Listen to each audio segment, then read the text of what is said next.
CET 2024 स्नातक स्तर के ऑनलाइन आवेदन 9/8/2024 से प्रारंभ हो चुके हैं और यहाँ पे जब से फॉर्म प्रारंभ हुए हैं और लगभग 2 दिन हो चुके हैं। लेकिन जब भी कोई ऑनलाइन आवेदन कर रहा है तो बहुत सारे लोगों को अलग अलग प्रकार की समस्याएं आ रही हैं। इसके अलावा कुछ लोग आवेदन के दौरान बहुत बड़ी बड़ी गलतियां कर रहे हैं जिनकी वजह से उनका आवेदन रिजेक्ट हो सकता है। जब भी कोई नई सरकारी वैकेंसी आती है तो सबसे पहले जो ऑफिशियल गाइडलाइन आई है उसको अच्छे से पढ़ लेना है और हर एक बिंदु को अच्छे से समझ लेना है। हर एक बिंदु को अच्छे से समझने के बाद उन नियमों का पालन करते हुए ही हमें ऑनलाइन आवेदन करना है।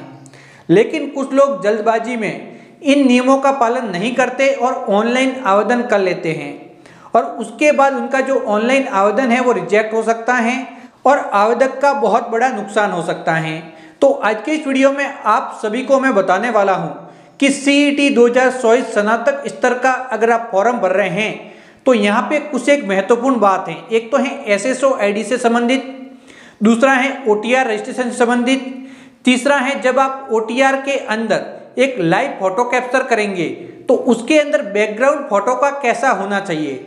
इसके अंदर लगभग सभी लोग गलती कर रहे हैं। इसके अलावा जो यहाँ पे हस्तलिपि अपलोड करनी है तो वहाँ पे हिंदी की हस्तलिपि भी अपलोड करनी है और इंग्लिश की करनी है। तो यहाँ पर भी बहुत सारे लोग कंफ्यूज हो रहे हैं कि हम हिंदी की हस्तलिपि अपलोड करें या फिर इंग्लिश की हस्तलिपि अपलोड करें। तो उसके बारे में भी इस वीडियो के अंदर कंप्लीट डिटेल में जानकारी देने वाला हूँ। इसके अलावा ऑनलाइन आवेदन के दौरान जो पासपोर्ट साइज फोटो आप अपलोड करेंगे उससे संबंधित भी कुछ एक महत्वपूर्ण जानकारी है। आपका फोटो किस प्रकार का होना चाहिए, तो इन बातों का आपको ध्यान रखना बहुत ही ज़्यादा जरूरी है।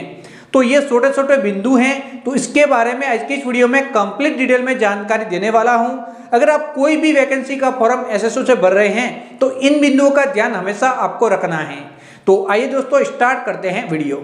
सबसे पहला बिंदु है कि एसएसओ आईडी अगर आपके पास पहले बनी हुई है तो उसी एसएसओ आईडी का उपयोग करना है।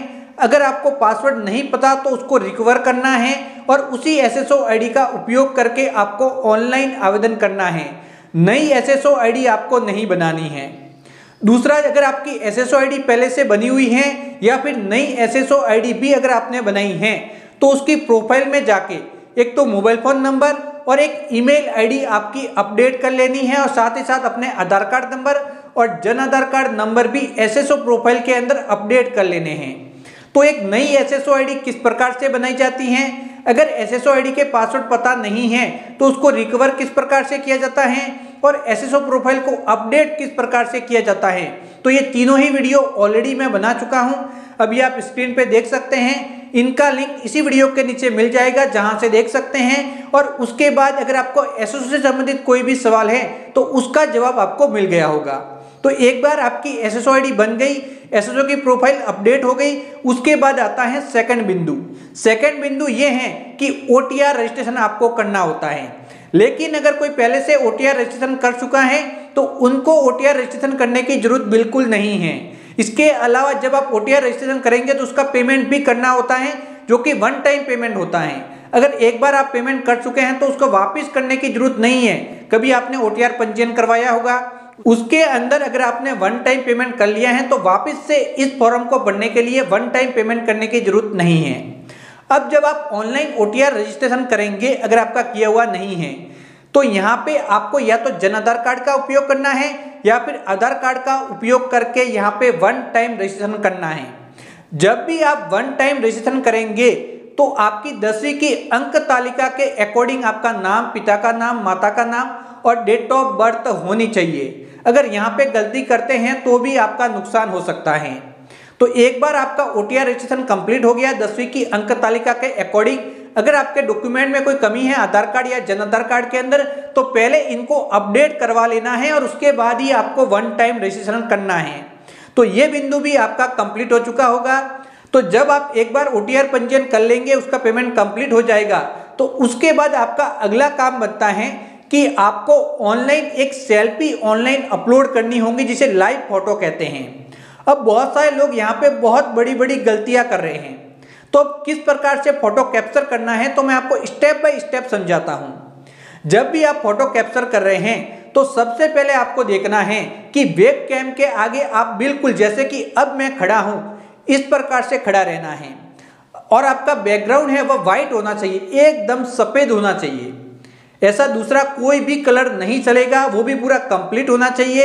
ऐसा नहीं है कि व्हाइट बैकग्राउंड है और उसके ऊपर कुछ एक लगा हुआ है अलग से, तो वो भी नहीं चलेगा। एकदम प्लेन व्हाइट बैकग्राउंड होना चाहिए। और जब आप फोटो कैप्चर करेंगे तो अलग से कैप्चर करने की जरूरत नहीं है, आप वेब कैम के आगे फ्रंट में खड़े रहेंगे और आपका यहाँ पे इतना वाला हिस्सा यहाँ पे कैप्चर करना है। और जैसे ही आप बिल्कुल सही यहाँ पे फ्रंट में आएंगे तो आंखों को आपको टिमटिमाना है और आपका फोटो ऑटोमेटिक कैप्चर हो जाएगा।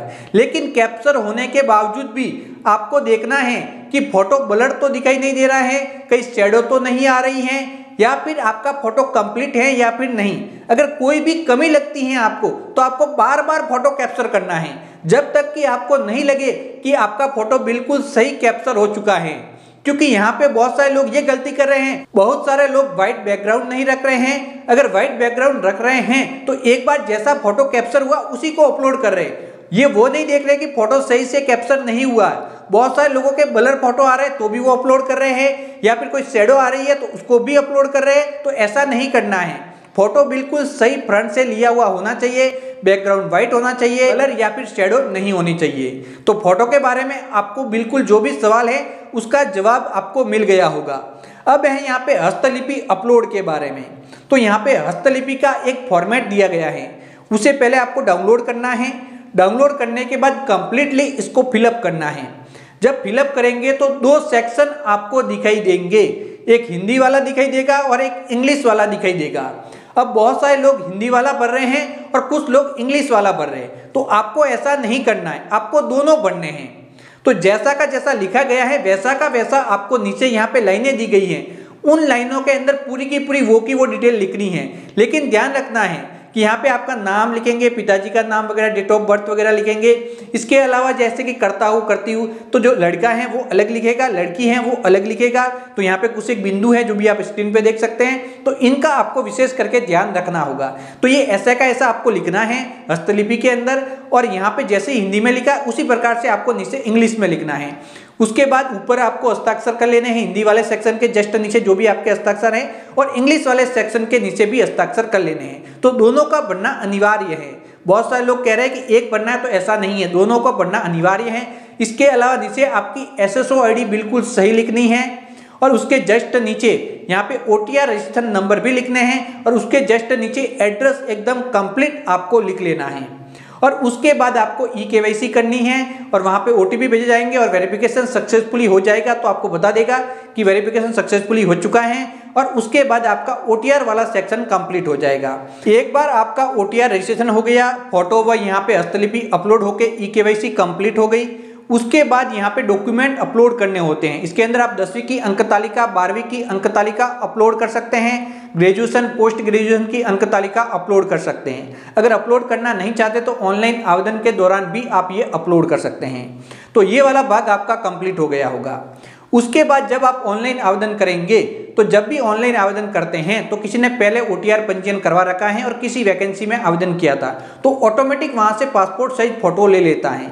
लेकिन आपको उस फोटो का उपयोग नहीं करना है। फोटो 1 महीने से ज़्यादा पुराना नहीं होना चाहिए, लेटेस्ट फोटो होना चाहिए और बैकग्राउंड एकदम क्लीन व क्लियर होना चाहिए।